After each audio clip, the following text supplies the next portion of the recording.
Donc attends, moi j'ai préparé plein de questions. Trop de pression ton truc. Non, pas du tout. Alors attends, du coup quand on parle, je peux te regarder.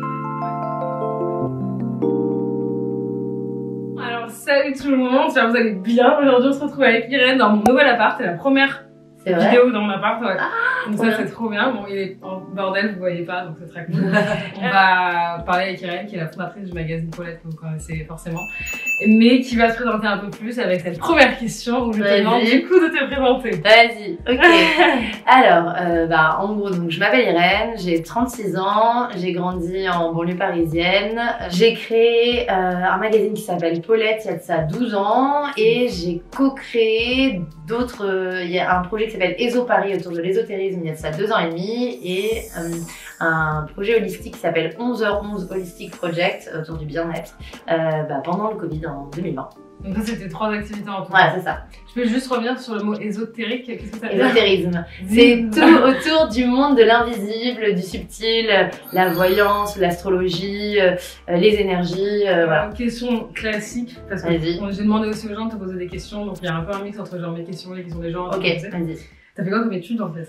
Alors, moi j'ai fait un bac art appliqué, donc en gros c'était un bac tertiaire où tu fais de la seconde à la terminale, de l'histoire de l'art, du design, t'apprends la mode, la peinture, enfin tous les arts. Ouais, c'est incroyable. Ah ouais. En fait c'est un bac technique autour du monde de l'art. Et ce qui est génial c'est que pendant 3 ans t'explores tout la créativité, tout le monde créatif quoi. Et du coup t'as moins de matières classiques, t'en as encore, mais par exemple le français ça s'arrête en première, t'as plus de maths, enfin tu vois il y a plein de matières qui sautent. Ouais. Mais par contre tu te focuses sur des potentielles industries dans lesquelles t'as envie d'évoluer plus tard. Et après j'ai fait un BTS communication visuelle dans une école qui s'appelle Olivier de Serres, qui est une école d'art appliqué à Paris. En fait j'ai eu une proposition de job en cours de ma 2e année, du coup j'ai pas continué et j'ai été travailler. Et t'as travaillé où? J'ai bossé dans des agences de pub, donc j'ai fait DDB Paris, qui est une grosse agence publicitaire qui existe toujours. Ah, j'adore, merci pour le côté dinosaure. Qui existe encore, parce qu'agence de pub, tu connais, on en connaît tellement. Oui, non, c'est une très grosse structure, elle est toujours en place. Et elle m'a tuée. Et ensuite j'ai fait une agence qui s'appelle Les gens de l'atelier. J'ai aussi beaucoup assisté à un directeur de création en tant que DA junior, donc c'était mon métier. Et puis à quel âge ça? C'était avant mes 23 ans et en fait à 23 ans je me suis mis à mon compte et j'ai lancé Paulette. Damn, c'est ouf. Ok. Et du coup, c'était ton premier et seul taf? En fait, ce que j'ai fait, c'est que j'ai arrêté de travailler, je suis retournée chez ma maman et je me suis dit, je me mets à fond là-dedans, je me concentre sur ça. Et puis ensuite, j'ai eu la chance, c'est que mon compagnon de l'époque, lui, il avait monté sa boîte, il était dans le web, donc dans tout ce qui était dev, c'était un ingénieur en informatique. Du coup, il m'a dit, vas-y, moi je suis là, je te soutiens. Il m'a aidé sur toute la partie technologique et en fait quand notre relation a continué à grandir, etc.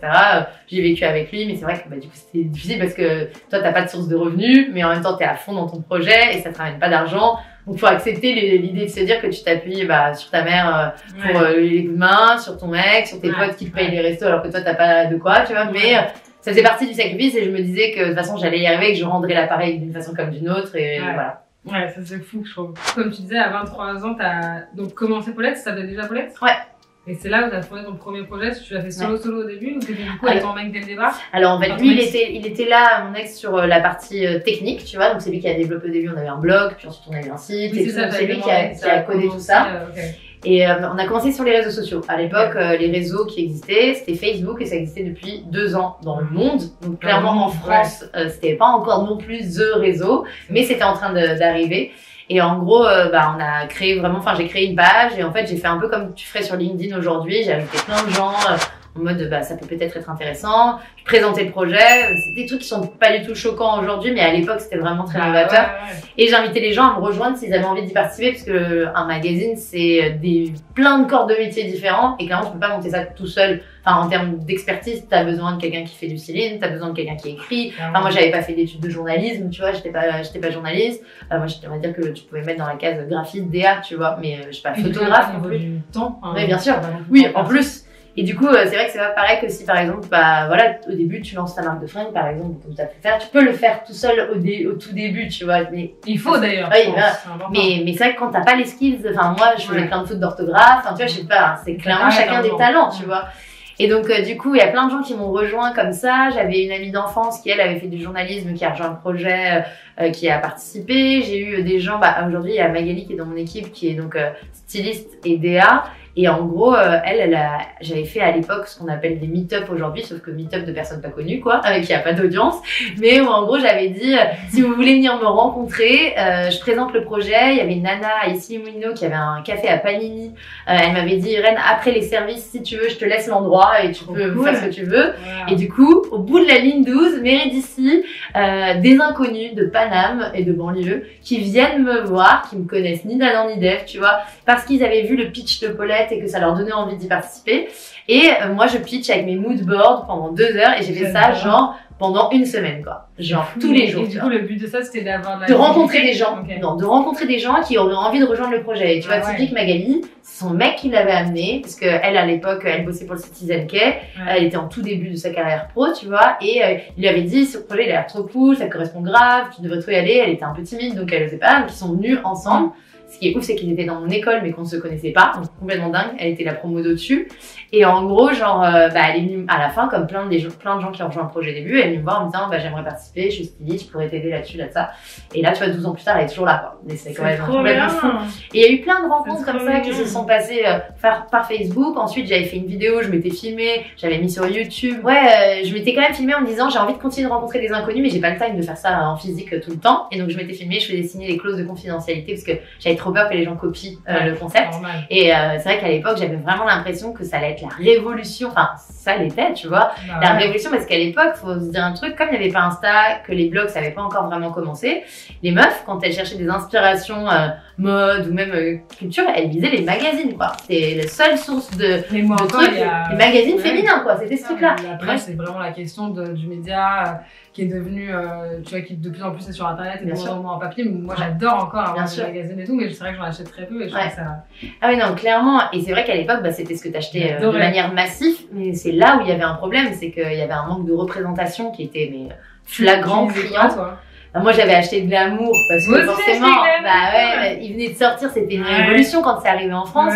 Après, même si je m'identifiais pas forcément à la fille Vogue, j'achetais aussi un peu des Vogue des fois. J'achetais aussi beaucoup, comme j'avais fait des études d'art, c'est vrai que j'étais très aller dans les petits concept stores et acheter des magazines étrangers parce que j'aimais bien les images, même si j'étais pas complètement bilingue en anglais tout de suite.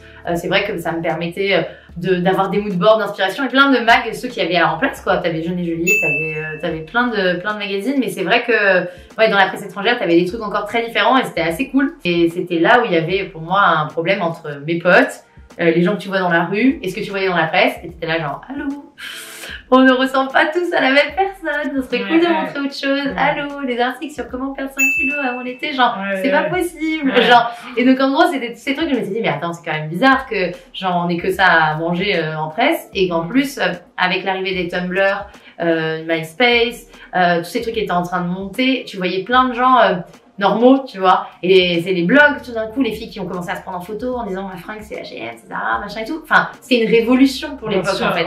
Même si aujourd'hui la fast fashion c'est encore un autre sujet, malgré tout à l'époque c'était, on pouvait être entre guillemets stylé pour pas cher et on pouvait voir des meufs qui ont des styles totalement différents, des physiques totalement différents et trouver quelqu'un qui te ressemble. Identifié en fait, enfin. Et donc du coup, je me suis dit c'est trop dommage que ça c'est en train d'arriver sur le digital, ça existe pas du tout en papier.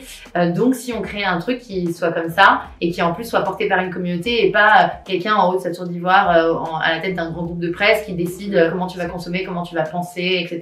Oui, parce qu'en réalité, peut-être que les magazines comme ça, mainstream, ils font ça parce qu'ils ont peut-être obligés en fait, je pense, non? Enfin, je pensais qu'ils soient obligés, mais il y a une... Non, je pense pas qu'ils soient obligés, je pense que c'est juste que c'était, c'est un peu comme dire qu'aujourd'hui c'est hyper important d'être inclusif, ça a toujours été, c'est juste que je pense que la société elle mettait du temps à bouger, et eux c'est des grandes entités qui sont dominées par des... C'est comme des grosses marques en fait. C'est comme si tu te dis, enfin tu vois, c'est les CEO, c'est c'est Lagardère, c'est Mondadori, c'est Condé Nast, donc c'est des énormes groupes de presse qui sont en plus, à part Lagardère qui est français, mais enfin beaucoup de groupes étrangers. Pour que ça bouge, il faut que c'est un intérêt économique et la société elle était en train de bouger mais lentement, tu vois, sur ces trucs d'inclusion, de féminisme et tout. Donc c'est vrai que pour le moment, pourquoi aller dans un truc alors que leur truc ça leur fait gagner de l'argent, enfin tu vois, c'est une prise de risque. Donc en fait c'est là où tous les jeunes entrepreneurs justement, même toi ce que tu fais avec ta marque et tout, en fait t'arrives, tu défonces les portes pour les gros derrière parce qu'en fait eux ils te regardent faire Et puis à un moment donné, ça met du temps parce que généralement t'es toujours un peu en avance sur ton temps, tu vois. Donc c'est pas tout de suite mainstream ce que tu fais. Je veux dire, enfin, c'était il y a 12 ans en fait. Enfin, non mais juste. Enfin, c'était pas mainstream en fait. Il y a 12 ans, c'était encore. Mais c'était déjà la question, quoi. Mais c'était une question de femmes, de personnes en fait. Enfin, genre, allô, c'est pas normal en fait. Enfin, mais on était nombreuses à pas être d'accord là-dessus. Tu vois, j'avais fait un sondage Google Drive et j'avais balancé un lien qui avait fait tourner et toutes mes potes avaient fait tourner. Enfin bref, et j'avais réussi à avoir énormément de réponses. Et en gros, le résultat, c'était 99% des femmes ne sont pas satisfaites de la presse féminine. Enfin, c'était flagrant. Alors qu'en même temps, on l'a consommé massivement. Donc en gros, j'étais là, ok, c'est pas juste un délire que moi, toute seule dans mon coin, je me dis, il y a un problème. C'est qu'on est toutes très conscientes qu'il y a quelque chose qui va pas. Mais en même temps, derrière, faut créer dans cette industrie-là, c'est pas évident du tout.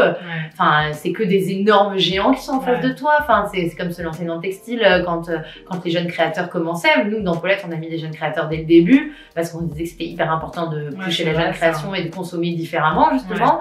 Mais c'est vrai que c'est pas du tout facile et ça, il faut du temps, la résilience, jusqu'à ce que l'époque, elle commence à switcher de manière plus massive et que du coup, tout d'un coup, ce que tu fais, ça devient, entre guillemets, une nouvelle norme, enfin, tu vois, qui met du temps, évidemment, à s'installer entre les grandes villes, les gens qui sont connectés à Internet, les âges, enfin, tu vois, il y a plein de choses qui font que ça s'installe, mais ça s'installe. Et aujourd'hui, c'est normal de parler de ces sujets-là et il y a encore plein de choses à faire, mais c'est cool parce que ça a évolué et que du coup tout le monde a évolué dans la bonne direction. Enfin, il y a beaucoup de choses qui évoluent dans la bonne direction. Mais grave. Et il faut qu'on pose des questions parce qu'on a que la troisième. Non, excuse-moi, je parle trop. Non, c'est pas trop grave. En plus, c'est trop cool parce que tu sais, j'ai envie que je parle à plein de gens et il y a des gens qui vont s'exprimer plus souvent. Toi, tu débordes, c'est trop bien, quoi. Parce que tu manques pas d'informations. C'est trop bien.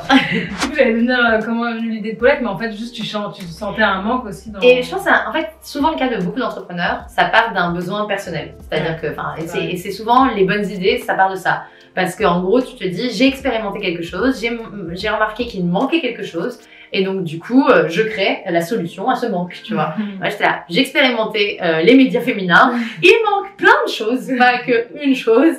Du coup, ça serait cool de proposer une alternative. Je dis pas que je fais mieux, je dis juste que je propose une alternative. Et c'est cool de proposer des alternatives, parce que ça veut dire que t'es pas obligé de consommer mono-façon, tu peux consommer de manière multiple. Si tu as envie d'une typologie de contenu, tu vas la chercher là. Si tu as envie d'une autre typologie de contenu, tu vas la chercher là. Nous, ça a été assez fou la manière dont on a vraiment pu s'appuyer sur la communauté. Tu vois, on a fait un crowdfunding, on a eu nos lecteurs fondateurs. C'est les premières personnes à avoir acheté le Paulette avant même qu'il existe en papier.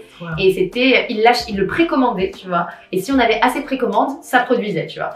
Donc c'était une forme de crowdfunding avant le crowdfunding. Parce que moi, j'avais été voir à l'époque le crowdfunding quand c'est arrivé en France. C'était My Major Company, c'était que pour de la musique. Et moi, j'avais été les voir et je leur avais dit, ce serait trop cool de faire ça pour autre chose que de la musique. Et ils m'avaient dit, en France, la loi, on peut pas faire. La première à tester en plus là. Alors, en gros, ce qui s'est passé, c'est que j'ai été les voir pour ça. Ils m'ont dit, on peut pas faire légalement en France, c'est pas encore autorisé. Alors qu'aux US, il y avait déjà ça pour les entreprises. Et du coup, j'ai fait mon truc du coup de précommande. Enfin, tu vois, j'ai fait ça autrement, mais en faisant une simulation de crowdfunding. Enfin, on voyait une jauge augmenter, mais c'était juste les commandes. Mais tu voyais ça sur la homepage de notre site. Ça permettait de voir que le magazine allait exister enfin en papier. Et 1 an plus tard, My Major Company m'a appelé, m'a dit, Irène, la loi, elle a changé. On peut mettre des projets de tout type. Si ça te dit de mettre un projet, genre, on te push, quoi. Et là, j'ai dit, tu sais, moi, mon but, c'est de sortir en kiosque. Et pour sortir en kiosque, ça veut dire que tu dois payer la prod de ton magazine, l'impression, tu dois le papier, tout payer avant. Et en fait, tes revenus, tu les touches après avoir retiré, 3 mois après avoir retiré des kiosques le magazine. Donc, en gros, il faut vraiment beaucoup de trésor pour lancer un support. Et ça, moi, je l'avais pas. Et donc, du coup, j'ai dit, je veux bien faire un crowdfunding pour sortir un mag en kiosque. Et du coup, on a fait un en 2 mois et demi. Ça a cartonné, c'était incroyable. Enfin, vraiment, genre, même pas 2 mois et demi, 2 mois. Et le truc est sorti en kiosque grâce à nos lecteurs qui nous suivaient sur le digital et qui ont vraiment porté le magazine dans les kiosques, quoi. C'était leur volonté. C'est vraiment votre force. Hein. Et c'est puissant de ouf parce que, en fait, je pense que c'est juste que on était tous pareils, enfin, des gens qui avaient envie que les choses bougent, tu vois. Et du coup, je trouve que pour tous les projets qui sont chargés de sens, faut pas avoir peur de demander à ce que les gens t'accompagnent là-dedans parce que c'est quand on se serrant les coudes qu'on se porte vers le haut, qu'on se tire. Et souvent, quand tu te lances en indépendant, sans sous financièrement, en vrai, t'as pas le choix que de demander de l'aide, enfin, tu vois. Et la force du collectif, pour moi, ça te permet d'aller tellement loin, enfin. C'est souvent, il y a des gens, ils préfèrent faire tout seul parce qu'ils se rendent compte que tu vas vachement vite quand t'es tout seul et je comprends ce truc. Mais moi, j'ai toujours voulu monter mes projets en équipe avec des gens parce que je trouve vraiment que tu vas plus loin, tu fais plus de trucs. Je pense pas que tu vas plus vite, mais je pense que tu vas plus loin. C'est ça. C'est sûr. Ouais. Et donc c'est trop bien. Et comment il a évolué le magazine au fil des années? Parce qu'en fait le kiosque, ça c'était à partir de combien de temps déjà? Alors nous on est sorti donc 2019 sur les réseaux sociaux, en 2009 pardon, excuse-moi, 2009 sur les réseaux sociaux. J'aime bien. Mais non, voyons. Oui, effectivement. Non, rien fait. 2009 sur les réseaux, 2011 la version précommandée, donc papier mais que par abonnement quoi. 2013 kiosque. Ok. Ouais. Et toi, pendant tout ce temps-là, t'étais, parce que je trouve que c'est important quand même de parler du financier, parce que bien sûr, évidemment. Toujours dire, évidemment. Oui, c'est trop beau et tout, que ton projet machin fleurisse, mais bon, derrière, on sait tous que ça demande des sous. Bien sûr. Bah, moi, pendant ce temps-là, je te dis, j'avais la chance, ma mère qui m'aidait, mon mec qui était là, tu vois, et je vivais, mais avec le strict minimum, par contre, hein. C'était en mode, genre, je donne tout pour ma boîte, je sais que... Et t'avais même pas un taf alimentaire à côté? Non, mais parce qu'en fait, je sais pas pourquoi, j'arrivais pas à concevoir que j'arriverais à le faire pleinement si j'étais pas 100% dédiée. Alors qu'aujourd'hui, a posteriori, je me dis que j'aurais pu, peut-être, faire avec un taf alimentaire. Mais c'est vrai que j'avais failli m'associer avec une nana qui voulait prendre 50% de la boîte que je connaissais pas, mais qui arrivait avec des skills plus business. Et alors que moi, j'avais fait une école d'art, donc j'ai mis du temps à intégrer la partie business, tu vois. Et c'est vrai que, elle m'a dit non mais je vais prendre un job à côté, du coup je vais pas pouvoir donner beaucoup de mon temps et j'avais dit du coup tu auras pas 50%, enfin je veux dire moi je donne 100% de ma journée, de mon temps, de mes semaines, mes week-ends, enfin mes vacances, ma vie est dédiée donc en fait c'est pas la même valeur quoi. En plus j'arrive avec le concept donc et en fait elle avait mal pris et du coup on n'avait même pas essayé, on n'avait pas monté ensemble quoi. Et en fait à posteriori je me dis que j'avais réagi de manière peut-être un peu excessive parce qu'en vrai tu peux très bien, et je pense qu'il faut juger par rapport à ton contexte personnel. C'est-à-dire qu'en gros, tu peux très bien commencer à monter une boîte en ayant un job à côté et de commencer en le faisant un peu le soir et les week-ends, etc. C'est juste que dès lors que ça va commencer à prendre de la place, là, c'est là où il faut se poser la question est-ce que je peux encore garder mon job? Comment je peux gérer? Effectivement, est-ce que je prends des associés ou du coup chacun a des missions qui fait que en gros, oui, ça permet que le projet il avance quand même et tout repose pas sur mes épaules. Moi, j'ai eu de la chance, c'est que finalement, j'ai rapidement donné des parts après la création. J'ai rapidement donné des parts à des filles qui ont rejoint le projet et du coup ça leur a permis d'avancer. Chacune faisait du taf en fait sans être payée, mais parce que c'était un peu leur boîte aussi, tu vois. C'était carrément. Mais c'est compliqué, je trouve, de donner des parts, non. Enfin, nous c'est un peu surtout à 23 ans, je sais pas à quel âge t'as. C'était la même chose. Parce qu'aujourd'hui, tu vois, j'ai des métiers différents, par exemple. Enfin, je compare avec moi qui est pareil, mon projet et tout perso, et je travaille aussi pour des gens à côté pour du consulting. Et je sens très bien ce truc-là que tu te dis, genre en fait tu vois le truc passer, tu vois que plus en plus t'as moins de temps pour et t'as envie de donner plus en plus de temps à ton projet. Et du coup, c'est vrai que moi je trouve que proposer, à 23 ans aujourd'hui, moi au départ ça me paraîtrait, tu vois. C'est pas fou en fait parce que, et ça se fait beaucoup comme ça, surtout aux US. En fait, il faut réussir à détacher l'ego perso, tu vois, de ta mission. Parce que pour moi, quand tu montes un projet, c'est que tu sens qu'il y a un calling, quoi. C'est un appel, c'est genre, ça fait vachement de sens, ça résonne à l'intérieur de toi. Enfin, tu le fais pas pour l'image, du paraître, tu le fais parce que tu sens que ça a du sens, parce que déjà tu vas te défoncer, tu vas faire plein de sacrifices, il va falloir être ultra patient.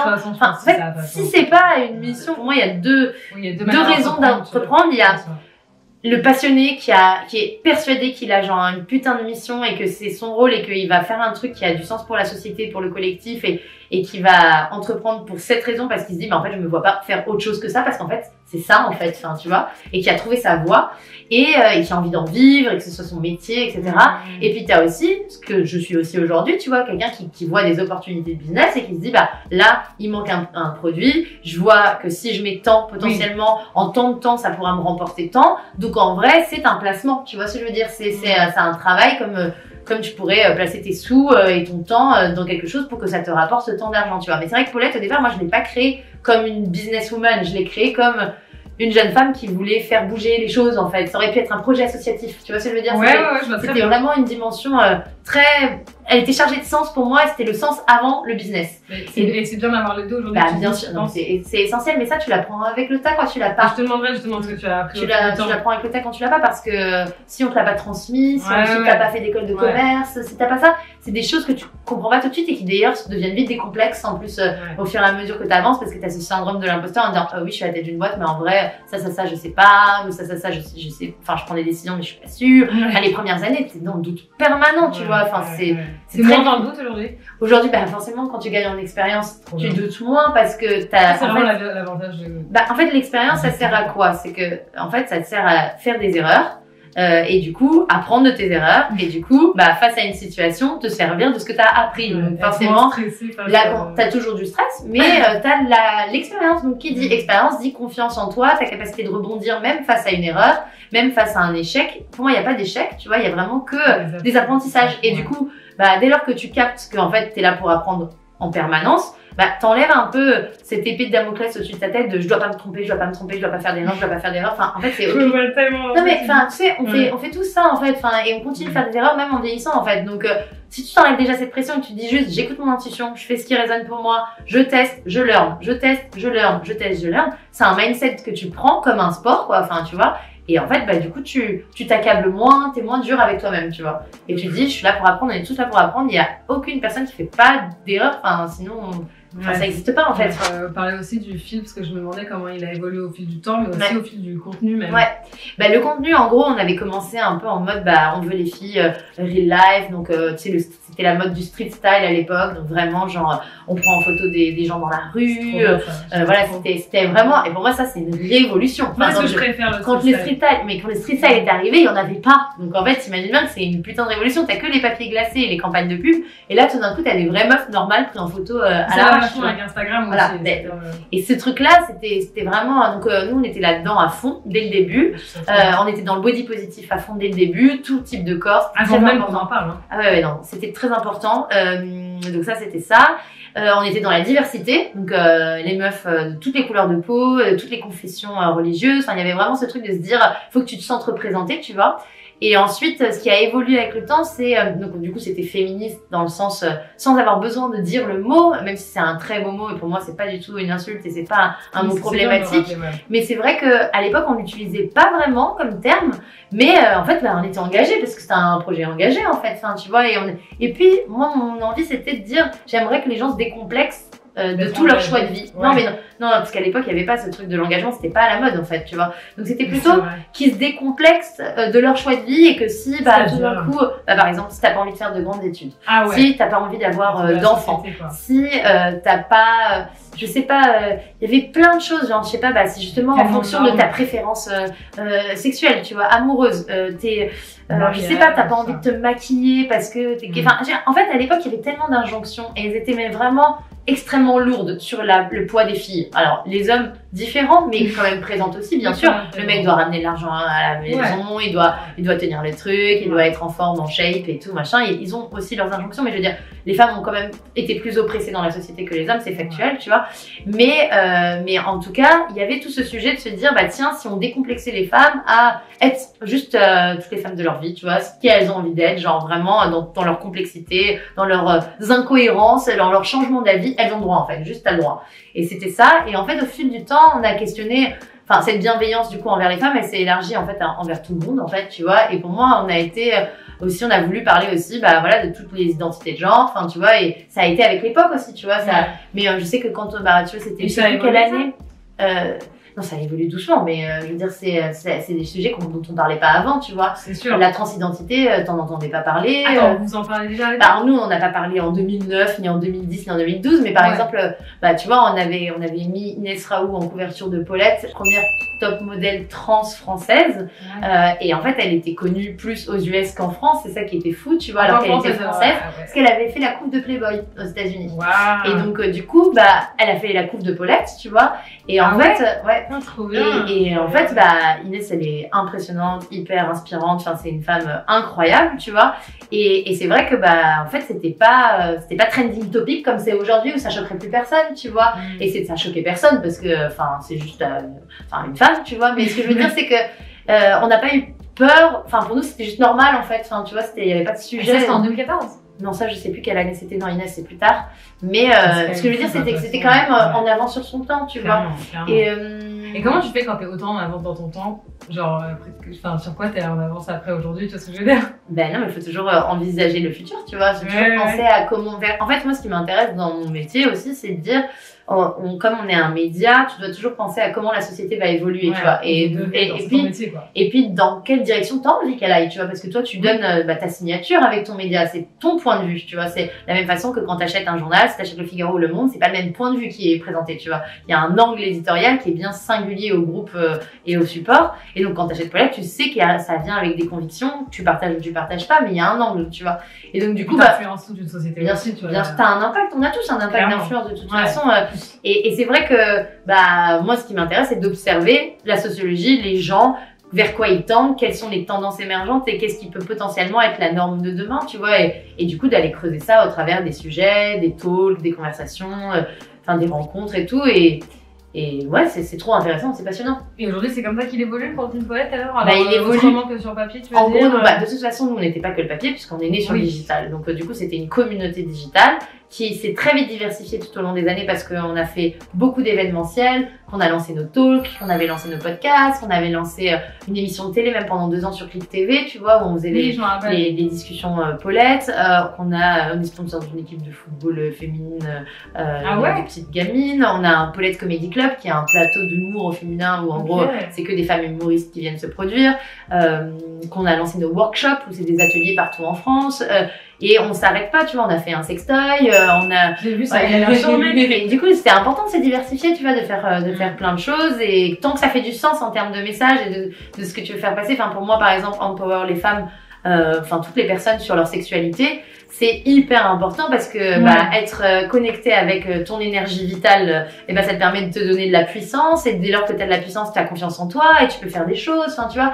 Donc il faut détabouiser un peu les conversations sur tous les sujets, même sur apprendre la finance, tu vois. Par exemple, ça c'est un projet qu'on a pour l'année prochaine, c'est dire apprendre aux femmes qu'est-ce que c'est en fait tout ça, et parce que c'est du pouvoir en fait, dans la connaissance t'as le pouvoir, et aujourd'hui c'est dominé par des hommes, tu vois. Et le truc c'est que c'est aussi parce qu'on n'a pas eu d'éducation économique, on n'a pas eu, ça nous avait pas, sauf si t'as la chance d'avoir eu peut-être un contexte familial qui te familiarise avec ce sujet parce que tes parents sont dans ce domaine ou j'en sais rien, mais c'est pas la norme, tu vois, c'est l'exception. Et donc du coup je pense que voilà, il y a beaucoup de choses à continuer à ouvrir comme sujet pour que chacun prenne plein pouvoir de ce qu'il peut faire et accomplir dans sa vie, tu vois. Vous allez faire des workshops autour de la finance? On va faire plein de trucs. Moi je suis trop en train de m'intéresser à ça aussi parce que je trouve que même en tant que femme, en tant que freelance, toutes ces choses-là, c'est important. tu vois, je trouve que... Et puis ça fait peur souvent, alors qu'en vrai, on n'est pas plus con qu'un mec, t'as pas besoin d'être un surdoué non plus, c'est juste des choses qu'il faut apprendre, et si ça t'intéresse, c'est cool de le creuser avec des meufs et des personnes dont tu partages les positions, parce que tu sais que ça va être fait dans un truc bienveillant, tu vois. Complètement. Comment ça marche un magazine dans l'ère du digital, évidemment? Et ça marche en se diversifiant, en démultipliant ses supports. Tu vois, nous par exemple, on s'est diversifié, on a créé plusieurs channels Insta, on a Paulette Maps, on a Paulette Crush, on a Paulette Talks. Donc ça, comme je disais, on a le Paulette Comedy Club, on a nos podcasts. C'est vraiment se diversifier et utiliser les différentes typologies de supports pour créer des contenus qui peuvent intéresser à la fois la communauté et à la fois les annonceurs, puisque un média, ça vit uniquement aujourd'hui, en tout cas notre modèle, ce qui est le modèle de beaucoup de magazines et de médias digitaux. C'est quoi votre modèle? Le modèle économique, c'est de vivre sur la source de revenus que t'apportent les marques. Puisque comme tu consommes mon contenu gratuitement quand tu vas sur le site, sur Insta, tu viens à un talk, souvent c'est pas ça la source de revenus en fait. Ce qui fait que tu payes 16 personnes à la fin du mois de ton équipe, c'est qu'en fait c'est que t'as fait rentrer des sous par les marques. Donc les marques qui viennent soit en achetant de la pub, des articles, des jeux concours, des talks, des brand content, des campagnes de shooting, des trucs comme ça. Comme des sponsors quoi. Voilà, et sans ça tu ne peux pas exister parce que pour le moment il n'y a pas d'autre source de revenus, et la vente du magazine ça reste peanuts en termes de pourcentage vs ce que ça rapporte les marques, tu vois. Pour faire 3000 € en vendant des magazines, ça veut dire il faudrait, nous il a 4,90, on va dire que je grossis le trait, mais tu dois en vendre 100. Alors que pour vendre un post Instagram à une marque, tu fais 3000 €. Le temps passé et l'énergie, elle est pas la même pour la même chose, tu vois ce que je veux dire. Donc du coup, c'est là où c'est intéressant de faire du B2B parce que c'est ce qui concrètement te fait exister. Mais par contre, de se diversifier en créant des petites choses en B2C. B2C, c'est business to client. B2B, c'est business to business. Et c'est comme ça qu'on diversifie les business qui sont justement de société à société ou de société à consommateur. Okay. Et donc du coup, aujourd'hui, l'industrie média, c'est une industrie qui est principalement B2B, donc business to business. parce que le gros pourcentage de son chiffre d'affaires repose sur la publicité. Donc d'une société à une société, donc de la société Paulette à L'Oréal, tu vois. Et c'est ça qui fait vivre aujourd'hui. Okay. Mais le rêve, pour moi, c'est de remettre une balance où c'est 50-50. Et mais du coup, pour que ce soit 50-50, ça veut dire que le consommateur qui aujourd'hui consomme Paulette de manière globalement gratuite puisse payer quelque chose pour que ça représente 50% de notre chiffre d'affaires, tu vois. Donc, qu'est-ce qu'il paye? Là, par exemple, on vient de lancer nos workshops, donc il peut payer pour venir faire des ateliers créatifs, céramique, yoga, food, etc.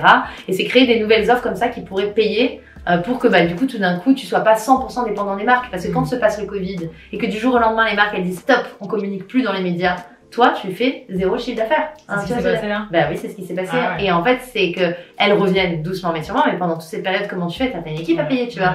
Et donc, en fait, c'est là où on est dans une crise économique réelle et où il y a c'est vraiment dur et c'est pour ça que Glamour s'est arrêté. C'est pour ça que Grazia, voilà, et c'est compliqué, que le styliste s'est arrêté et que la presse est en chute libre parce qu'il faut réinventer des business, qu'il faut reproposer des nouvelles typologies de contenu et puis les marques, surtout aujourd'hui, elles dépensent beaucoup d'argent en influence, qui sont du coup des nouveaux médias, même si c'est pas la même chose qu'un magazine.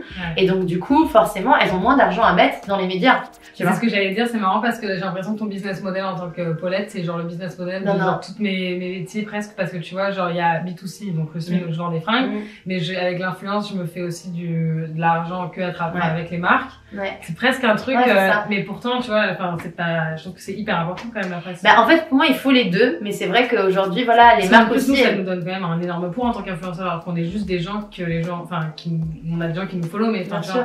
Mais sauf qu'aujourd'hui, tout le monde est comme on est dans une vraie étape de crise, et je me rappelle quand on avait lancé Paulette, c'était vraiment la crise de 2008 aussi, et j'avais retrouvé mes petites notes de lancement de projet où je disais c'est la crise, c'est la merde, mais du coup, faut rêver. Et en fait, c'était genre, et en fait, le truc, c'est que là c'est pareil, c'est-à-dire que tout le monde a un peu peur à des échelles différentes en fonction des tailles des sociétés et du coup tout le monde fait des choix safe et donc c'est plus facile de dire je prends un influenceur qui a tant de followers qui potentiellement va me faire tant de transfo plutôt que de faire du branding où tu viens raconter toute une histoire et qui peut-être va pas te faire vendre autant parce que les gens qui suivent Paulette c'est pas comme les fans de toi par exemple. Toi ils sont fans d'une personne, ils sont fans d'un média mais ça reste une entité. Mais c'est presque plus fourbe je trouve, enfin c'est pas pareil. Il y a pas moins bien ou mieux mais ce que je veux dire c'est que du coup c'est différent mais comme les marques pour le moment elles sont aussi dans les stratégies où il y en a par exemple qui ont dit on fait plus d'investissement média, on fait que de l'influence, tu vois par exemple. Ah ouais. Il y en a qui ont fait des trucs, il y en a qui ont dit non nous on garde les deux. En fait il y a plein de stratégies différentes mais tout le monde teste. Parce que ils ont besoin de vendre leurs produits, tu vois, et c'est leur business. Et aujourd'hui, ils essayent plein de choses. Et comme les réseaux sociaux évoluent en permanence aussi, ils doivent s'adapter à ces évolutions-là. Et la chance que nous on a eu avec Paulette, c'est que finalement, comme on a été créé sur une génération d'early adopters par une personne jeune et des équipes jeunes, du coup, on était toujours ce média différent des autres, un peu influence finalement. Même si moi je m'étais jamais mis en avant en tant que personne, parce que pour moi c'était très important que les gens comprennent que c'est une équipe, un magazine et pas une personne. Mais du coup, on avait vraiment, et puis on a vu grandir les influenceurs à nos côtés et on était dans des bons termes avec eux parce qu'on les faisait poser dans le mag, qu'il y en a plein qui ont écrit pour nous, qui ont fait de la photo. Moi en plus, je prends un soin à dénicher des visages que j'ai pas vus ailleurs avant. Donc du coup, j'ai casté des nanas qui aujourd'hui sont graves suivies sur les réseaux, mais qui étaient vraiment pas connues du tout et qui ont posé pour Paulette, qui ont fait la coupe de Paulette. Enfin, je me rappelle très bien avoir repéré Clara Berry sur les débuts d'Instagram, elle avait 500 followers et elle a posé pour Paulette, tu vois. Et en fait aujourd'hui, tu connais l'histoire, tu vois.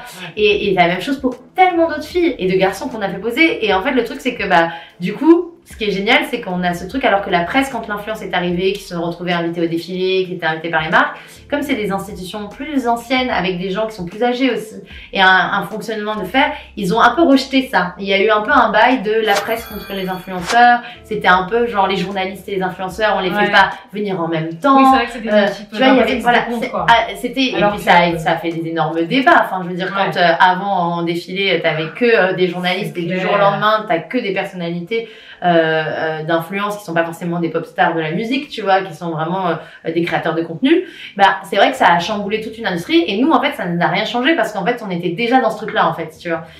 Et ça a été notre force et ce qui fait qu'aujourd'hui on a une relation hyper bonne avec les créateurs de contenu en général et qu'on fait des trucs ensemble parce que on est dans les mêmes bails en fait, enfin c'est juste qu'on a un média en fait, tu vois. Mais c'est vrai que c'est marrant, pourquoi ils ont pas pris le prisme comme vous, parce que enfin en réalité on sait pas une guerre, c'est juste on essaie de cohabiter. Mais en fait je pense que juste que nous on est une petite structure, enfin tu vois, on est agile, c'est pas un grand groupe de presse, enfin tu vois. Et l'agilité quand t'as une société indépendante et que genre tu peux décider de prendre une décision et tout changer du jour au lendemain, ce que tu peux pas faire quand t'es un grand groupe où les choix drivés c'est l'économie et c'est tout, et puis après c'est une mentalité, c'est-à-dire que enfin, nous, c'est un spirit super ouvert d'esprit, ultra bienveillant. C'est pas comme ça. Enfin, moi, plein d'expériences que j'ai entendues, c'est pas comme ça partout dans tous les supports, tu vois. Enfin, donc, je pense que c'était pas forcément évident. Et puis surtout, c'était un système à l'ancienne qu'il fallait démonter. Et quand les gens ont leurs habitudes, c'est normal qu'ils se comportent comme ça parce que c'était leurs habitudes qui étaient chamboulées. Et les gens, ils ont du mal avec le changement, tu vois. Donc, tu peux pas leur jeter la pierre parce surtout que. En France, je pense. Ouais, et je pense que tu peux pas jeter la pierre à qui que ce soit en vrai parce que à la même place, avec la même expérience, peut-être tu te serais comporté pareil en fait, tu vois. Oui, c'est juste que on n'est pas nés dans les mêmes époques, on n'a pas fait les mêmes choix professionnels, du coup forcément bah on n'est pas les mêmes personnes, tu vois. Mais après, bah chacun est là pour faire grandir le collectif à sa façon, tu vois. Donc complètement. Bah justement, parce que moi je pensais à ça, aujourd'hui tu as tellement l'impression qu'il y a un culte autour de la personnalité, je me demandais comment, est-ce que c'était vraiment un choix toi de pas te mettre du coup en avant, il y a tellement de trucs on connaît toutes, tu sais, le girl boss que je supportais pas, je crois, on est obligé de dire girl de girl boss, et du coup si toi tu t'es jamais particulièrement mis en avant alors qu'aujourd'hui on connaît des marques et on connaît tout le temps les meufs qui sont derrière les marques. Bah, en fait c'est vrai qu'à l'époque, en couve de magazine c'était tout le temps des célébrités. C'est-à-dire qu'en gros, 2009, c'était c'est l'explosion des magazines People. C'est-à-dire qu'avant, il n'y en avait pas. Et en fait, ça arrivait en vague, les closers, les machins. C'était des mannequins. En fait, voilà. C'était pas avant, en magazine mode, c'était des mannequins. C'était que des mannequins ou des fois des actrices. Mais c'était pas la mode du People, tu vois. Et en fait, ce que moi j'avais constaté et ce que j'avais repéré, c'est que les ventes les plus importantes de magazines à l'époque, c'était les magazines People, tu vois. Et ils sont arrivés, mais en vague, d'un coup, alors qu'on en avait pas trop. Enfin, on avait des classiques type Paris Match, Gala, mais c'est des trucs à l'ancienne, tu vois. Et on a eu d'un coup plein de magazines jeunes, genre du Closer, des trucs comme ça qui sont débarqués. Et en fait, toute l'attention, elle a été sur la célébrité. Et moi, comme je regardais ces blogs et tout, je disais, mais moi, j'adore la notion de l'anonyme. C'est ça qui m'intéresse. Et du coup, j'avais mis un point d'honneur à dire, je ne mettrai jamais une célébrité en coupe de Paulette, tu vois. J'étais là, je ne veux pas capitaliser sur la notoriété de quelqu'un, je veux justement que les meufs puissent se dire, ça pourrait être moi, tu vois. Ce qui en gros est con, parce qu'en vrai, tu peux t'identifier quand même à une célébrité sur plein d'autres points. Avant d'être une célébrité, elle est... Voilà, c'est un humain. Mais c'est vrai qu'à l'époque, il y avait vraiment ce truc de la starification inaccessible. Enfin, tu vois, c'est très difficile de s'identifier à Gillo quand même. Enfin, tu vois, genre... Et pourtant, elle est incroyable et tout, mais il y a toujours ce truc, quoi. Enfin, tu vois, elle est moins proche de toi que toi, tu es proche, tu vois, enfin, c'est normal. Et donc du coup, j'avais vraiment mis un point d'honneur et surtout, je ne voulais pas, j'avais bien conscience que j'aurais pu tout miser sur ma personne aussi puisque je voyais très bien ce qui était en train de se passer et du coup, j'aurais pu faire ça, mais c'est pas ma personnalité. Parce que je suis quelqu'un de très privé et du coup, je me disais, si c'est autour de moi, bah du coup j'étais trop intime avec les gens et j'ai pas envie de partager cette intimité là et puis c'était pas le sujet. Paulette, je voulais que tout le monde s'identifie, c'est-à-dire que j'étais là, bah en fait si je suis une meuf noire, si je suis une meuf voilée, si je suis une meuf obèse ou handicapée, en fait je veux que les gens puissent se dire Paulette c'est pour moi aussi. Donc du coup si c'était Irène, bah en fait forcément c'est pas tout le monde en fait, tu vois ce que je veux dire. Enfin donc du coup je m'étais dit bah je rassemblerai plus en mettant en avant un collectif, une équipe, un mindset, un spirit plutôt que absolument une personne, tu vois. Mais pourquoi Paulette alors? Parce que Paulette c'est quand même très Paulette, français, bah oui, bah en fait c'était drôle, c'était un pied de nez, c'est-à-dire qu'en gros moi à l'époque je me disais tous les magazines s'appelaient Vogue, Jalouse, Cosmopolitan, Glamour, enfin tu vois. C'était hyper pompeux et du coup je m'étais dit bah comme Paulette a de l'humour, tu vois, il y a de l'autodérision, on se prend pas au sérieux, enfin vraiment il y a ça fait vraiment partie de la ligne édito du magazine.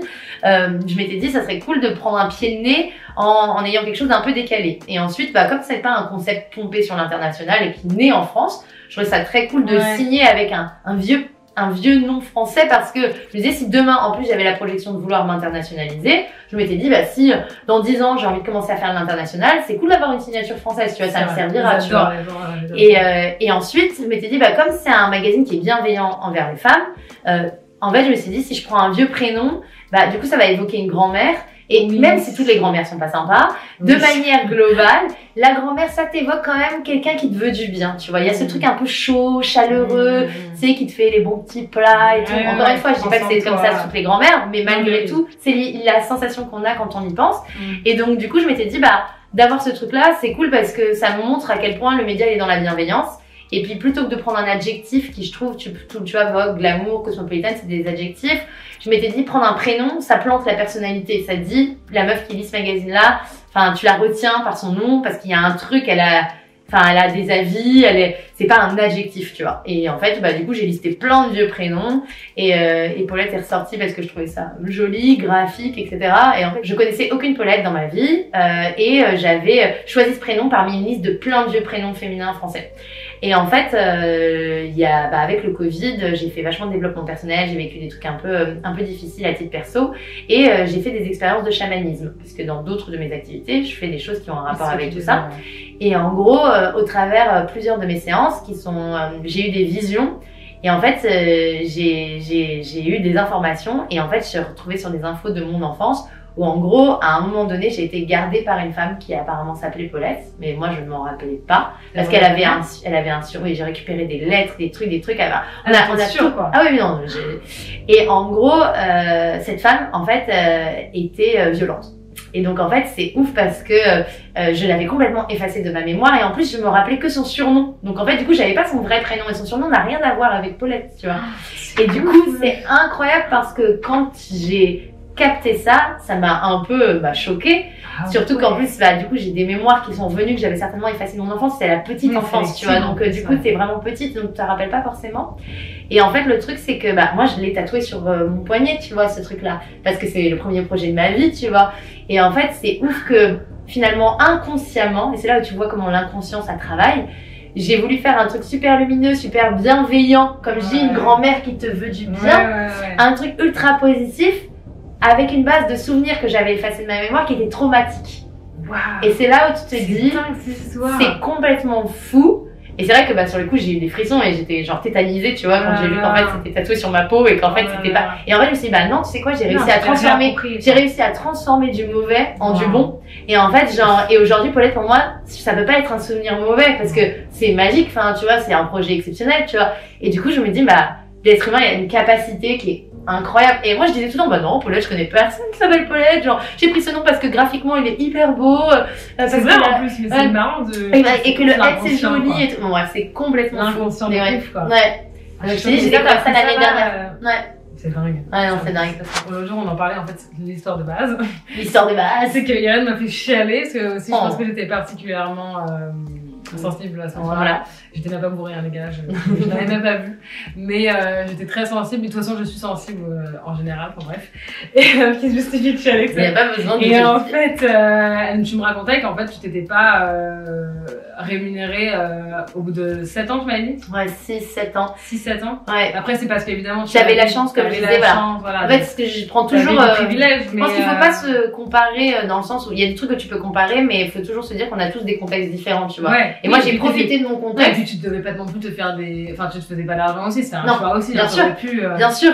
Mais c'est vrai que je l'ai pas fait. Et ce que je disais, c'est que, en fait, c'est intéressant parce que j'ai écouté plein de podcasts, lu des bouquins et tout sur des entrepreneurs qui disent généralement une des premières choses à faire, c'est de se payer.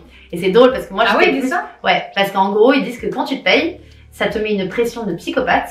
Et donc, du coup, tu avances ton projet totalement différemment que quand tu ne te payes pas.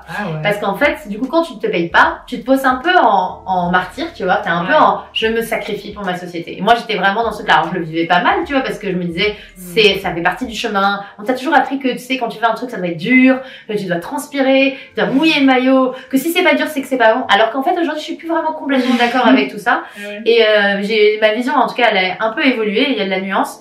Mais c'est vrai que du coup, je me disais, en fait, ça fait partie du jeu, c'est un projet ultra ambitieux, je viens concurrencer le glamour. Enfin, je veux dire, allô, je suis personne, genre j'ai pas ce réseau, j'ai pas ce contact, j'ai pas cette oseille, enfin et je veux que mon magazine il dure plus de 10 ans et je veux qu'il devienne international et je projetais des trucs tellement ambitieuses. Enfin, c'est normal que ce soit dur. Enfin, je veux dire, c'est pas comme si je m'étais réveillée avec plein d'argent dans ma poche qu'on m'avait donné de mes parents et que je me disais tiens, je me fais un kiff, je lance un magazine. Enfin, pas du tout en fait.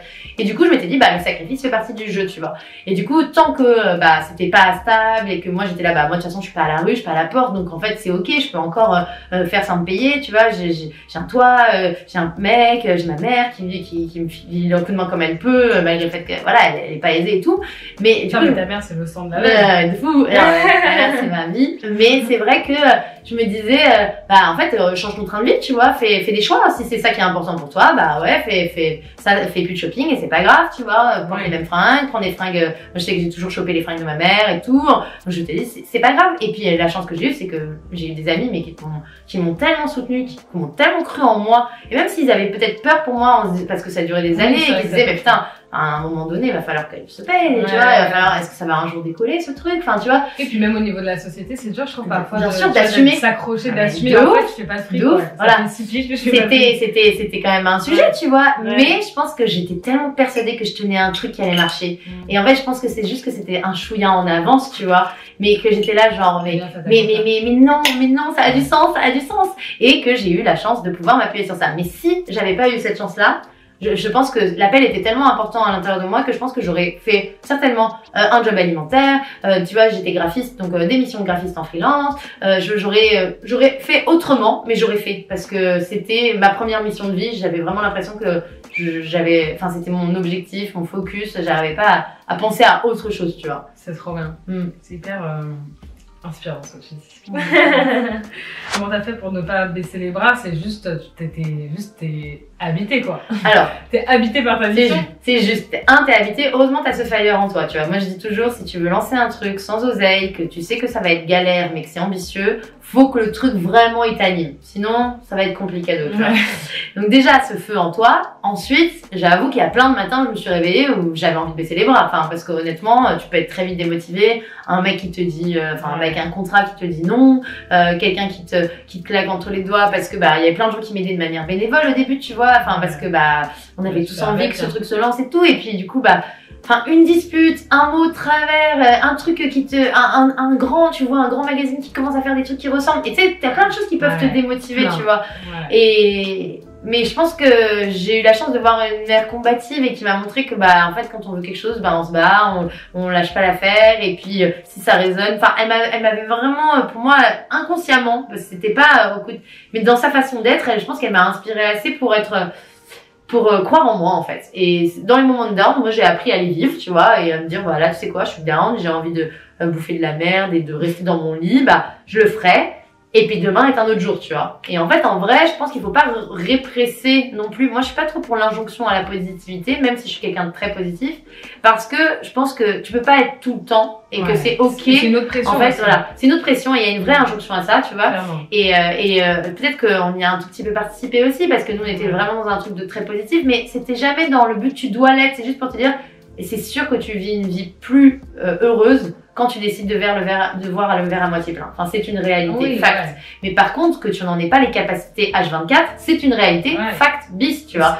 Et en fait, c'est ok de le reconnaître, en fait, et ce n'est pas grave, et il ne faut pas se culpabiliser pour ça. Ça va, en fait. Enfin, on est des êtres humains, tu vois, on n'est pas des robots, quoi. Et c'est vrai que moi, je pense que, certainement à cause de certains traumatismes, j'ai dû prendre le réflexe de me dire, je m'en sortirai toujours si je vois les choses de manière positive, parce que c'est une manière d'avancer et de transformer le négatif en positif et tout. Mais je comprends qu'on n'a pas tous la même capacité. Je pense qu'il y a des gens qui ont aussi, en fonction de comment t'as été éduqué, où t'as vécu, il y a plein de trucs qui influent sur ton mood et que c'est un process que tu prends chacun à son temps, à son rythme et tout. Mais c'est toujours intéressant de voir qu'il y a des petits tricks qui font que, moi, j'ai une petite sœur, tu vois, qui a 24 ans. Ah ouais? Donc on a 12 ans d'écart. Tu vois, voilà. Je lui dis toujours, genre, on n'est pas du tout les mêmes personnes et en même temps, genre, c'est vraiment ma vie et tout. Je lui dis toujours, tu vois, genre, quand ça va pas, réfléchis à tout ce qui te fait du bien et tout ce qui te fait kiffer, tu vois, genre, quels sont les trucs et quelles sont les personnes dont t'aimes l'énergie, dont t'aimes être à côté, qui te font rire, où tu kiffes, machin. Quels sont les trucs que t'aimes manger, quels sont les trucs que t'aimes regarder et tout. Ou même, c'est con, mais mate-toi un truc de stand-up. Enfin, en fait, tu peux switcher ton mood. C'est une réalité. Tu as le droit de vouloir y rester, tu vois. Et t'es ok de vivre ton bad, et d'être en colère, et d'être machin et tout. Mais en vrai, il ne dépend que de toi aussi, de le switcher. Et il y a plein de petits tricks que tu peux utiliser. Genre, c'est con, mais aller marcher pendant genre 1 heure. Aller dans la nature. Courir, faire des trucs et tout, c'est con, mais t'es pas dans le même état que t'étais avant de l'avoir fait. C'est un fait, tu vois. Et c'est marrant parce que je trouve que les entrepreneurs, plus que personne, vu que notre taf dépend de nous, il y a aussi une tu vois, et ce truc de positivité, c'est vrai qu'à un moment c'était très pesant, je pense, et moi j'étais la première à être en mode c'est possible. Mais en même temps, genre, le moment où t'as assumé aussi que, genre, c'est cool c'est aujourd'hui t'as envie de rien foutre et de dire fuck. Et de pleurer. Enfin, juste pleurer, écouter des chansons qui te font pleurer. C'est vraiment en train de te forcer à chialer. Mais parce qu'en fait, je pense qu'il faut sortir les choses, tu vois. Et quand tu pleures, quand tu dis les trucs, ça sort, quoi. Et en fait, c'est important parce que tu peux pas faire semblant que c'est toujours ok. Et c'est vrai que je suis d'accord avec toi sur ce truc, en fait, c'est pour ça que j'ai pleuré devant toi, parce que j'avais besoin. Peut-être, mais bien sûr. Mais en fait, c'est non, mais physiologiquement, le pleur, c'est t'éjectes quelque chose, en fait. Donc, en fait, c'est quelque chose qui a besoin de sortir. Et donc, du coup, tu te sens forcément toujours mieux après avoir pleuré. Enfin, je sais pas si tu vois cette sensation après avoir fait une grosse pleure. Trop bien. Une grosse pleure, t'es trop bien. Déjà, tu dors bien et tu t'es vidé littéralement de quelque chose, en fait. Et du coup, c'est sain. C'est sain de ouf. De la même façon que quand tu vas aux toilettes, tu te sens mieux, tu vois. Et en fait, non, mais c'est vrai. Et en fait, c'est hyper important. Et c'est vrai que je pense que c'était hyper important d'être à fond dans l'empowerment pour donner du pouvoir aux femmes et leur dire qu'elles peuvent faire des choses.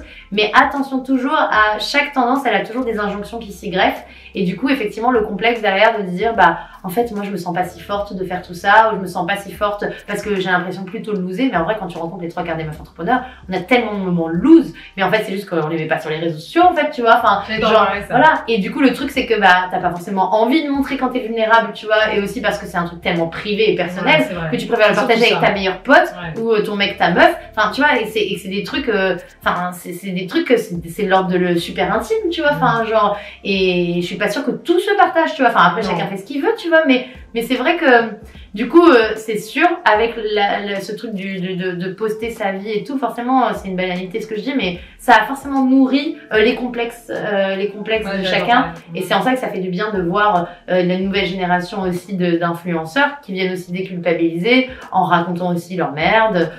Et tant mieux si ça leur pose pas de problème, tu vois, dans leur vie de partager autant d'intimité. Moi, je trouve ça ultra courageux.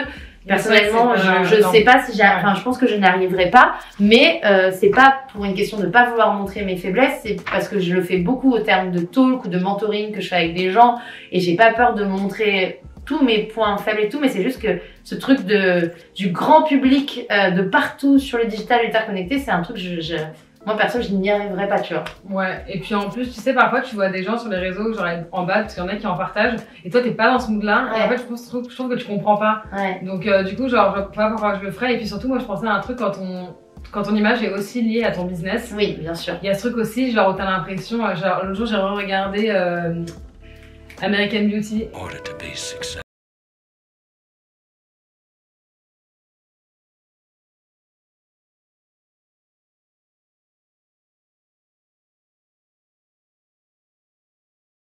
American Beauty, je sais pas si tu te rappelles, mais la daronne elle est dans l'immobilier et elle est love d'un autre mec qui est dans l'immobilier et ils sont là à un moment à se dire de toute façon nous notre métier, enfin ils sont horribles, notre métier c'est de montrer que il faut que tout soit beau et tout, mais genre vraiment hyper fake et tout, alors qu'ils vont hyper mal et tout, genre l'autre elle tue son mari et tout, bref. Et ça m'a ramené à un truc où genre tu sais c'est con mais tu peux pas vraiment trop raconter de la merde finalement. Tu peux pas trop dire que t'es dans le mal parce que ça pourrait pas rassurer tes potentiels clients aussi qui sont aussi, tu vois. C'est vrai. C'est clair que moi je ne suis pas une influenceuse donc c'est encore autre chose, c'est-à-dire que j'ai la tête d'un média donc ma responsabilité, enfin chaque chose que je poste, finalement ça d'une certaine façon ça a un impact sur mon média et sur tous les gens qui travaillent et qui travaillent pour moi et qui font des choses avec moi donc t'as déjà une forme de pression, tu vois. Et en même temps, je suis quelqu'un de foncièrement libre et je m'interdis pas de faire des choses, mais je pense avec le temps, me suis aussi rendu compte que pour le coup, donc quand je disais je suis pas une influenceuse, c'est-à-dire que je fais pas mon métier autour de la création de contenu autour de moi, mais par contre, comme on le disait tout à l'heure, on a tous un pouvoir d'influence qui est considérable, quelle que soit l'audience qu'on a, juste en parlant avec les gens. Et du coup, par contre, ça, j'ai vraiment pris conscience. Et du coup, j'essaye vraiment de soigner mes mots, mes intentions et les choses que je dis pour mettre de la nuance dans tout. Non pas que j'ai peur de la réaction des gens, juste parce que c'est important de manière générale dans la vie de nuancer. Parce que rien n'est rien n'est une règle. Et en fait, on n'a pas été habitué à la nuance. On a été nourri aux généralités, aux cases. Les gens comme ci sont comme ça, les trucs comme ci c'est comme ça, ces personnes-là c'est comme ci. Les meufs qui entreprennent c'est des Wonder Woman. Absolument pas en fait. Enfin, on est des gens comme tout le monde. C'est juste que en fait, genre c'est une question d'organisation en fait et d'envie, c'est tout. C'est juste une question d'envie. On a envie, tu vois. Mais t'as le droit de pas avoir envie de faire ça et d'avoir envie de faire autre chose en fait, tu vois. Et il y a une grosse pression sur le succès. Il y a une énorme pression et je pense que peser ses mots, mettre de la nuance, c'est ultra important pour pas être dans le jugement. Tu vois, et sortir du jugement, juste parler de ton expérience, de ton prisme de vue, mais c'est que le tien, et la réalité elle est plurielle, donc en vrai il n'y a pas de généralité en fait, tu vois. J'adore. Et ça c'est très important. J'ai cru comprendre que récemment là le Paulette a changé, il s'est passé un truc. Ah, il n'a pas encore changé, il va changer. Toi t'as un autre scoop là. On est à fond dans les scoops là. La réalité c'est qu'on vit une vraie crise économique comme je le disais tout à l'heure, et que il y a aussi un constat qu'on avait déjà fait, qui est de se dire que ce qu'on fait aujourd'hui c'est mainstream. Enfin, c'est-à-dire qu'en gros c'est très bien que ça le soit, c'est très important, mais du coup visuellement on a commencé à s'essouffler depuis 2 ans et on s'est dit il faut absolument qu'on fasse grandir la marque. Ah, donc pas forcément dans le contenu, mais vraiment dans le graphisme. En gros ce qui va se passer c'est qu'il y a un reboot global du Paulette qui débarque, que fin janvier le reboot digital sort et que en mars fin janvier 2022 le reboot digital qui sort. Donc là ça veut dire tous nos plateformes social, notre site internet, gros blackout. Il y a tout qui disparaît et c'est le nouveau qui débarque. Waouh! Et le print qui lui aussi se réinvente avec un objet qui va être beaucoup plus grand, beaucoup plus épais, enfin vraiment un super beau truc quoi. Déjà le Paulette c'est un joli magazine, pour ceux qui l'ont vu en réalité. C'est pas mal, mais c'est vrai que là il va être encore plus, il va être fat quoi. Ça va être un truc que tu vas payer plus cher, mais parce que vraiment tu le mets sur ta table basse et c'est un livre presque, tu vois. Et le premier sort quand? Lui ça sera fin mars. Voilà. Donc du coup, on est en plein reboot là-dessus. L'idée c'est de se dire, on se réinvente dans le sens où c'est Paulette qui grandit, mais en même temps le fond il change pas. C'est-à-dire qu'en gros, bien sûr qu'on est toujours ultra conscient, bien sûr qu'on veut déconstruire tous les sujets, bien sûr qu'on est dans la bienveillance, on est dans l'inspiration de faire découvrir toujours des nouveaux talents. S'éduquer sur tous les sujets, enfin ça change pas, c'est juste que on vieillit mais dans le bon sens du terme, c'est-à-dire qu'on on évolue et on a juste envie que l'esthétique elle soit plus belle, plus créative, plus haut de gamme, et donc c'est la fin du rose et des boobs. Voilà. Donc on la laisse à d'autres, mais chez nous il n'y en aura plus. Donc du coup ça va être vraiment excitant. Et combien de temps vous travaillez là-dessus? Ça prend du temps, en gros c'est une réflexion qui est arrivée en juin et qui là on travaille dessus depuis la rentrée. Donc ça va faire 6 mois de travail quand ça va sortir. Ce sera pas énorme, mais en même temps, je pense pas qu'il faille 1 an pour repenser une nouvelle version. Enfin, je pense qu'au contraire, il vaut mieux que le temps soit compact, comme ça tu fais direct les choix les plus intuitifs. T'as pas le temps de te reposer 20 fois la question, tu vois. Comme tu l'as dit, vous êtes agile quoi. Voilà. Mais c'est vrai que du coup on est dans une période un peu de pression, de stress. En plus il va y avoir un reboot dans le nom. Ah ouais? Voilà. Et le reste je le dirai pas. Mais du coup il va se passer des choses. Ce sera plus la première, ce sera autre chose. Donc du coup ça va être assez excitant ça aussi. Et puis on a aussi envie de sortir de ce truc du féminin. Donc du coup, dans cette stratégie d'inclusion qui pour nous est juste logique en fait, c'est de se dire qu'en finalement on met des articles ultra intéressants qui intéressent tout le monde en fait, tu vois, et qu'aujourd'hui il y a des gens qui viennent pas parce qu'ils se disent c'est pour les meufs parce qu'il y a beaucoup de roses, parce qu'on voit beaucoup de femmes, alors qu'en vrai, je veux dire c'est trop intéressant de lire un truc sur les psychédéliques, le breathwork ou j'en sais rien, enfin tous les sujets de société, la bouffe, la finance, et ça devrait pouvoir intéresser tout le monde en fait, tu vois. Et c'est pour ça que l'habillage est très important, l'extérieur est très important pour pouvoir rassembler aussi un maximum de personnes. Et d'être inclusif sur tous les points, hommes, femmes, personnes non binaires, tu vois, tout le monde.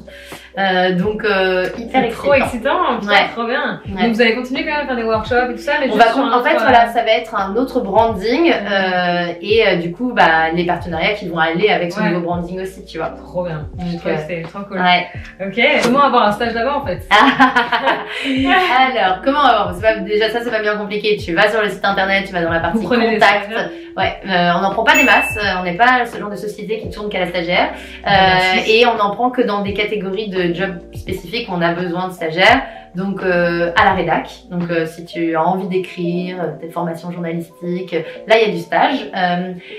Aussi on en prend au commercial, donc le développement business, c'est pour démarcher les clients, etc.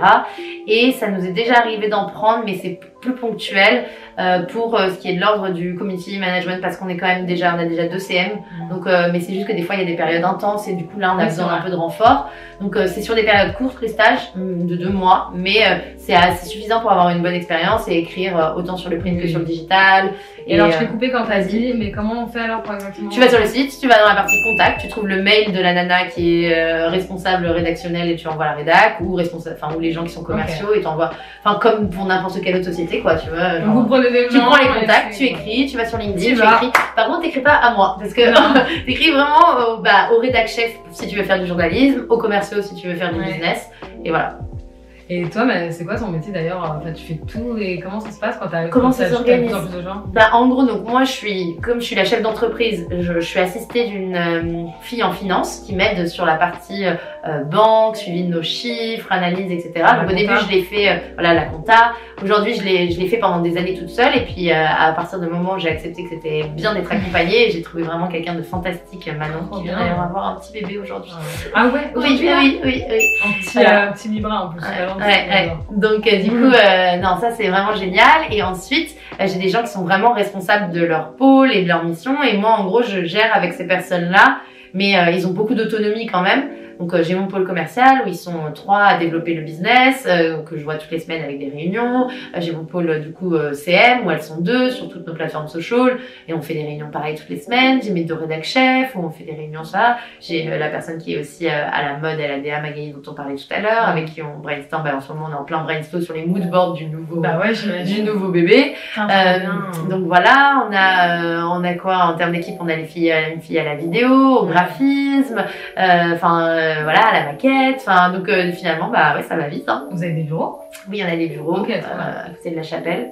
Et voilà, et après on est un modèle de société où j'ai toujours instauré le mobile office, parce que moi je suis pas trop de base, en fait en rédac généralement non, t'es souvent avec les gens en fait, parce que t'as besoin de brainstormer, d'être à côté et tout, mais c'est vrai que comme au départ on n'avait pas d'argent, on n'avait pas de bureau, du coup on a commencé une société qui s'est vraiment créée sur on va travailler chez les uns chez les autres, en mode vraiment télétravail quoi.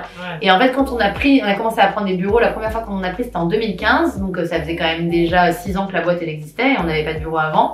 Et en fait, on avait pris des tout petits bureaux et du coup, les gens venaient au bureau, mais t'es pas obligé d'y aller tout le temps. Et on a continué sur cette mentalité.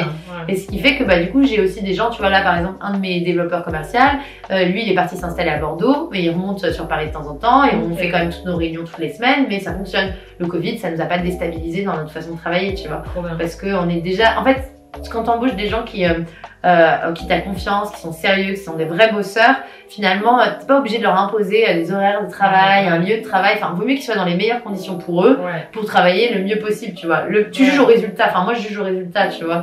Donc, c'est pas si tu viens au travail ou si tu le fais chez toi, je m'en fous, en fait. Enfin, par contre, ce qui est très important, c'est de garder une cohésion d'équipe et qu'il y ait une solidarité entre les gens et qu'il y a un esprit d'équipe. Et c'est pour ça qu'on fait des team building tous les mois, qu'on essaye de...